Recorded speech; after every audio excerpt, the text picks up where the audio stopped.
क्या बीजेपी के अगले राष्ट्रीय अध्यक्ष दक्षिण भारत से होंगे?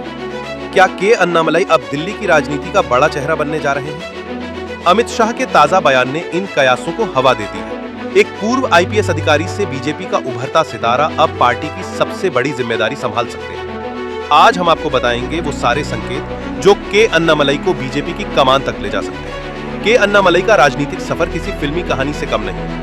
एक तेज तर्रार आईपीएस अधिकारी जो अक्सर सुर्खियों में रहते थे, उन्होंने अपनी नौकरी छोड़ी और बीजेपी में शामिल हो गए। सिर्फ 4 साल में वो तमिलनाडु बीजेपी के सबसे चर्चित और आक्रामक नेताओं में शामिल हो गए। अमित शाह ने एक इंटरव्यू में कहा कि अन्नामलई को जल्द ही राष्ट्रीय जिम्मेदारी दी जाएगी और वे तमिलनाडु की राजनीति में भी सक्रिय रहेंगे। यानी बीजेपी अब उन्हें सिर्फ एक राज्य का नेता नहीं बल्कि पार्टी के राष्ट्रीय ढांचे का हिस्सा बनाना चाहती है। यही नहीं, शाह ने यह भी कहा कि एनडीए 2026 में तमिलनाडु में सरकार बनाएगी और मुख्यमंत्री चेहरा एआईएडीएमके से होगा। अब असली सवाल है, क्या अन्नामलई बीजेपी के अगले राष्ट्रीय अध्यक्ष हो सकते हैं?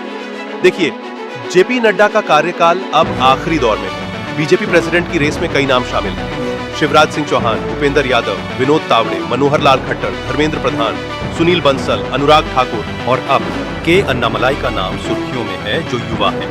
अन्नामलई की उम्र सिर्फ 41 है, साफ छवि वाले हैं, पूर्व आईपीएस अधिकारी हैं, दक्षिण भारत से आते हैं, राष्ट्रव्यापी पकड़ बना चुके हैं। बीजेपी अब दक्षिण भारत में अपनी पकड़ बढ़ाना चाहती है। केरल, आंध्र, तेलंगाना और तमिलनाडु में 2029 से पहले पार्टी को मजबूत करना चाहती है। अन्नामलई अगर पार्टी अध्यक्ष बनते हैं तो बीजेपी को दक्षिण भारत में पहचान, युवाओं में लोकप्रियता मिलेगी। क्या अन्नामलई होंगे बीजेपी के अगले राष्ट्रीय अध्यक्ष? कमेंट करें, आपके हिसाब से सबसे मजबूत दावेदार कौन है?